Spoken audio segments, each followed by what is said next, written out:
Hello, and thanks for joining us. Today we're looking at what's hot in the world of art, and we're starting with an immersive exhibition of stunning artworks made of light. The Atelier De Lumiere, or Workshop of Lights in Paris, is projecting Van Gogh's Starry Night. The show unveils the Dutch master's paintings using motion and music. Charlie James and Florence Gaillard take us inside the former foundry turned venue. The Atelier De Lumiere knows how to attract a crowd. People of all ages come here to immerse themselves in the paintings of an artist who was misunderstood during his lifetime, but celebrated worldwide after his death, Vincent Van Gogh. Van Gogh is the great master of Impressionism, a painter of color and texture. We use his works to create giant projections. You have the impression of diving into these colors and textures. You see the brushstrokes. Vincent Van Gogh is a particularly interesting artist to turn into digital art. The show follows the path of the painter, his somber beginnings in the Netherlands, then his departure to France for Paris, then Arles in the south, and his daily correspondence with his brother and sister.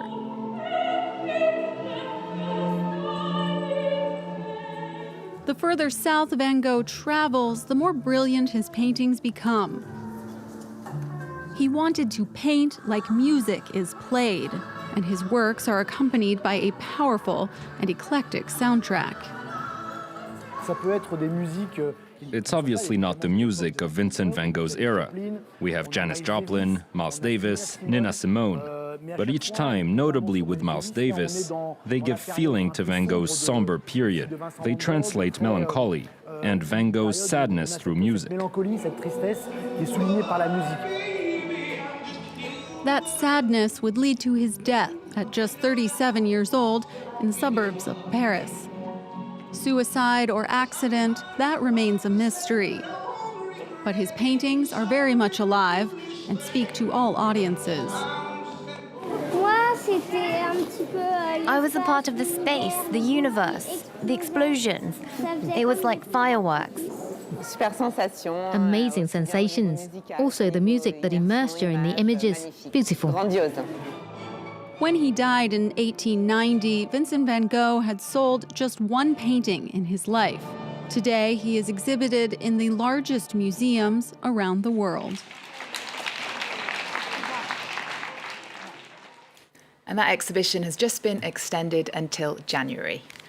Now, for the first time in 3 decades, an exhibition on one of the most influential post-impressionist painters has opened in Paris.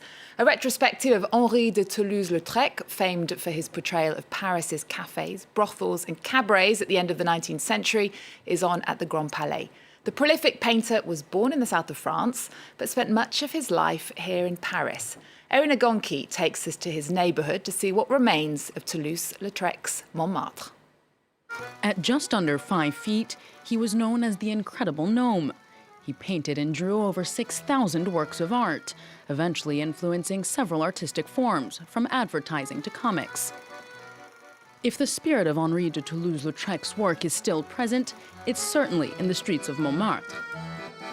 His main hangout was the Moulin Rouge, but today, apart from the facade, almost everything has changed. In the space where Parisians once let loose, tourists here to see cabaret shows. The dancers now grace the stage rather than dance among the crowd as they did in 1900.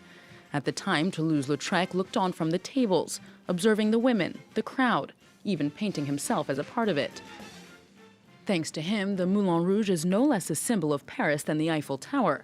Its walls are adorned with his posters, a tribute to the man who still attracts millions of visitors well over 100 years after his death. He was really in his element at the Moulin Rouge. People even say when he would arrive, he'd stand on chairs so that he could kiss the dancers. He was a regular here. He drew what he saw, which inspired the owner of the Moulin Rouge to ask him to create the venue's first advertising posters in 1891. And with that, his career as a poster artist was launched. Today in Montmartre, there's not a single tourist shop that doesn't sell reproductions of his iconic posters. Toulouse-Lautrec moved near the Sacré-Cœur as soon as he arrived to Paris.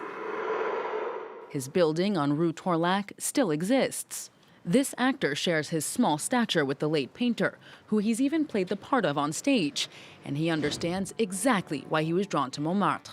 Montmartre had a truly eclectic mix of people. So when he discovered this neighborhood when he arrived in Paris, it suited him perfectly. His physical appearance didn't stand out among all the different groups of people here, the shady characters, prostitutes, and bandits. Toulouse-Lautrec even painted prostitutes in his studio, as in this painting, one of his most famous, which shows the women as they wait for a medical visit on Rue des Moulins. Nowadays, not a trace of the neighborhood's seedier past. Yet Toulouse-Lautrec shared much of his daily life with prostitutes, behind these very walls. He had lunch with the women, brought the madam to the opera, which isn't too far from here. He watched them dance, sing, even cooked for them. He wrote a recipe book. Toulouse was a rather refined gourmet, so he was at home here. But his body never overcame his alcohol consumption nor his syphilis diagnosis. At 37 years old, Toulouse-Lautrec finally left Paris just a few months before his death. Now to a man considered a pioneer of Ghanaian photography and one of the most important visual artists of the last century. Although he'd been a photographer for decades, James Barnor was in his late 70s when he gained recognition for his work. He celebrated his 90th birthday this year. Among the places that display his photos are Paris's Quai Branly Museum and the Nubuke Foundation in Ghana. France 24 caught up with him in Paris. It's better late than never, as you say. It's better late. Some people don't get it at all, and I have got it. At age 90, Ghanaian photographer James Barnor still seems somewhat surprised by his own success. This is a picture of me with the future president of Ghana. This will tell my great-grandchildren that I knew the president who made Ghana independent. James Barnor has been taking photos since the 50s. He introduced color photography to Ghana. He's worked between his home country and England, in fashion, as a studio photographer, a photojournalist, and even a technical representative for a big brand. He opened 2 studios in Ghana's capital, Accra, before returning to the UK at age 65. Honestly, I don't know how to tell my life.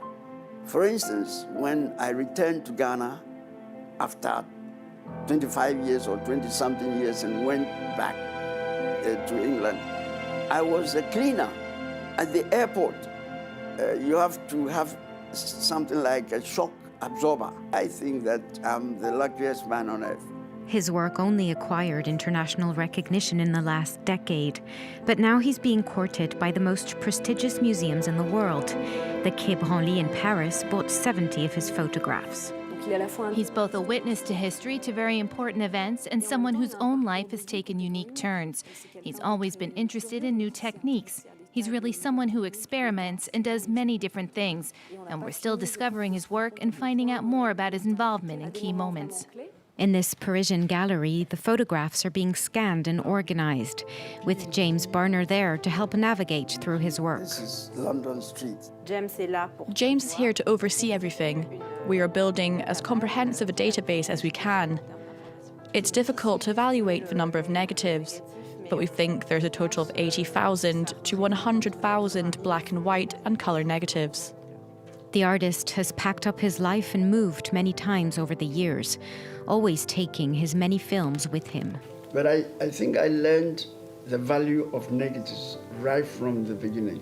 So that also helped me to think that one day, some value will come from the pictures. Whether during my lifetime or not, I don't know. James Barnor asks only one thing of life now, and that's 5 more years. Just enough time to organize his heritage and make sure his photographic testimony of the 20th century is safeguarded and made available for generations to come. And we'll leave you with an exhibition at Paris's Luxembourg Museum celebrating the great artists of the golden age of English painting. Works from the likes of Gainsborough, Reynolds and Turner are on display until February. Remember our website, we're also on Twitter, Facebook and Instagram. There's more news coming up on France 24 after this.